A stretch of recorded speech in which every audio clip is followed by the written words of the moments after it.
سائمہ اپنے کمرے میں رات کے وقت سوئی ہوئی تھی کہ اسے ایک بار پھر خواب میں وہی آوازیں، وہی میوزک سنائی دینے لگا۔ ماما، ماما، وہ اپنی ماما کو آوازیں دینے لگی۔ ماما دوڑتی ہوئی کمرے میں گئیں۔ کیا ہوا بیٹا، کیا بات ہے؟ آج پھر آپ خواب میں ڈر گئی ہو؟ ماما، مجھے وہی آوازیں آ رہی ہیں، مجھے بہت ڈر لگ رہا ہے۔ ڈرو نہیں بیٹا، میں آپ کے پاس ہوں۔ کتنی بار سمجھایا ہے آپ کو، ان آوازوں پر دھیان نہ دیا کرو۔ چلو سو جاؤ، میں آپ کے پاس ہی سو جاتی ہوں۔ سائمہ ایک 14 سال کی لڑکی تھی، بہت ذہین اور ہمدرد طبیعت کی۔ ایک روز وہ اسکول سے واپس آ رہی تھی کہ اس کو اسکول کے راستے میں ایک درخت کے نیچے ایک گڑیا پڑی نظر آئی، جو درخت کے تنے کے ساتھ ایسے ٹیک لگا کر بیٹھی ہوئی تھی جیسے کسی کا انتظار کر رہی ہو۔ سائمہ کو بچپن سے ہی گڑیا سے کھیلنا بہت پسند تھا۔ سبھی بچوں کی طرح اس نے بھی بہت ساری گڑیاں جمع کی ہوئی تھیں، لیکن یہ گڑیا باقی سبھی گڑیوں سے کافی مختلف لگ رہی تھی۔ اس کا چہرہ بہت عجیب تھا، نیلی بڑی بڑی آنکھیں جن کو دیکھ کر اس کے زندہ ہونے کا گمان ہو رہا تھا۔ اس کی مسکراہٹ انتہائی پراسرار اور خوفناک تھی۔ اس کے جسم پر بڑے عجیب سنہری بال تھے۔ تجسس کے ہاتھوں مجبور ہو کر سائمہ اس گڑیا کے پاس گئی اور اسے اٹھا لیا۔ جیسے ہی سائمہ نے گڑیا کو ہاتھ میں لیا، ایک عجیب سرد سی لہر اس کے جسم میں دوڑ گئی۔ اسے محسوس ہوا جیسے گڑیا برف کی بنی ہوئی ہے۔ سائمہ کو کچھ عجیب لگا۔ اس نے سوچا کہ میرے پاس اتنی پیاری پیاری گڑیاں ہیں، اگر ان کے درمیان ایک ایسی گڑیا بھی ہو تو کیا برا ہے۔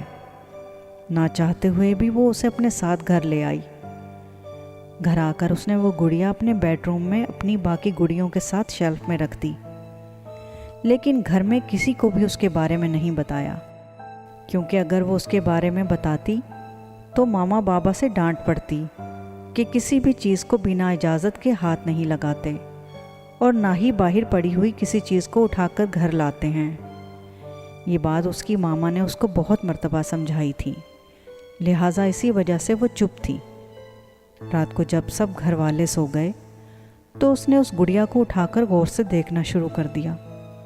اسے ایسے محسوس ہوا جیسے گڑیا بھی اس کو عجیب چبھتی ہوئی نگاہوں سے گھور رہی ہے۔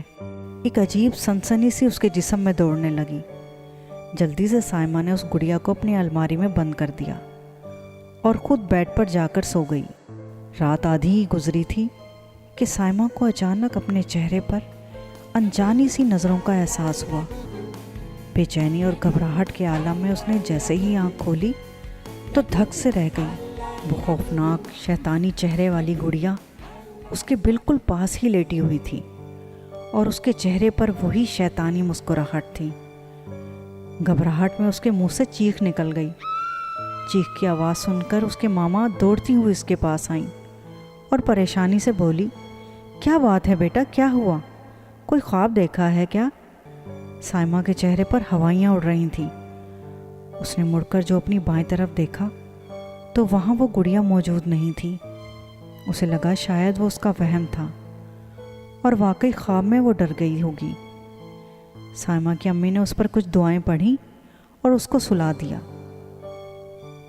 اگلی صبح جب سائمہ اٹھی تو اس کا جسم کافی کمزوری محسوس کر رہا تھا۔ وہ ہمت کر کے واش روم گئی تو جب اس نے شیشے میں اپنا آپ دیکھا تو اسے ایک دم جھٹکا لگا، کیونکہ اس کا چہرہ انتہائی ویران اور بیمار لگ رہا تھا۔ ایسے لگ رہا تھا جیسے کہ وہ برسوں کی مریض ہو۔ یکدم اسے شیشے میں وہی گڑیا اس کے بالکل پیچھے کھڑی ہوئی نظر آئی۔ سائمہ کی ایک بار پھر چیخ نکل گئی اور وہ بے ہوش ہو گئی۔ اس کی ایسی حالت دیکھ کر اس کے ماما بابا اس کو ہاسپٹل لے گئے۔ ڈاکٹرز نے علاج کر کے اس کو شام تک گھر بھیج دیا۔ جو ہی رات ہوئی، سائمہ کی حالت پھر بگڑنے لگی اور اسی کیفیت میں اس نے اپنے والدین کو ساری بات بتا دی۔ سائمہ کے ماما بابا یہ سب سن کر پہلے تو بہت پریشان ہوئے، پھر ان کو جلد ہی احساس ہو گیا کہ معاملہ بہت گمبھیر ہے ان کی سوچ سے بھی زیادہ۔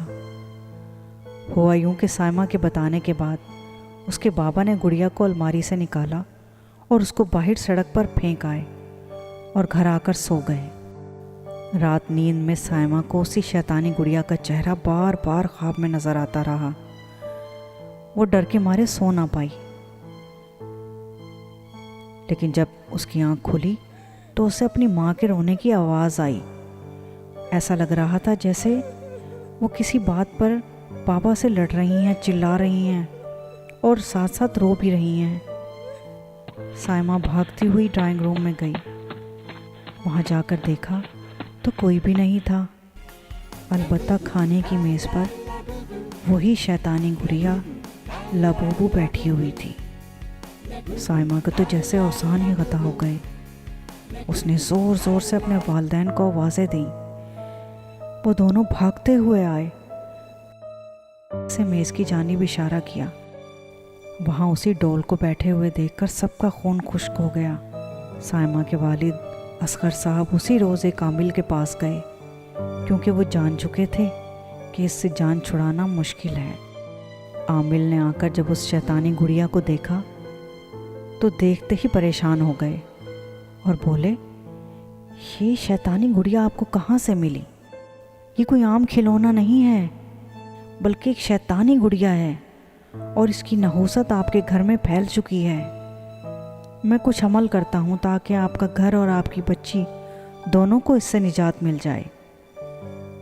کچھ دیر بعد وہ عامل اس شیطانی گڑیا کو اٹھا کر باہر لے گیا۔ اگلے دن خبر ملی کہ اس عامل کا واپسی میں شدید کار ایکسیڈنٹ میں انتقال ہو گیا ہے۔ سبھی گھر والوں کو یہ خدا کی مرضی لگی، کسی کا بھی دھیان اس گڑیا کی جانب نہیں گیا۔ جب سے وہ گڑیا گھر سے گئی تھی، سائمہ کو روز خواب میں اس گڑیا کی آواز آتی، جیسے وہ سائمہ کو یاد دلا رہی ہو کہ میں ابھی بھی تمہارے پاس ہوں۔ اس کے بعد سائمہ کبھی بھی سکون سے سو نہیں پائی۔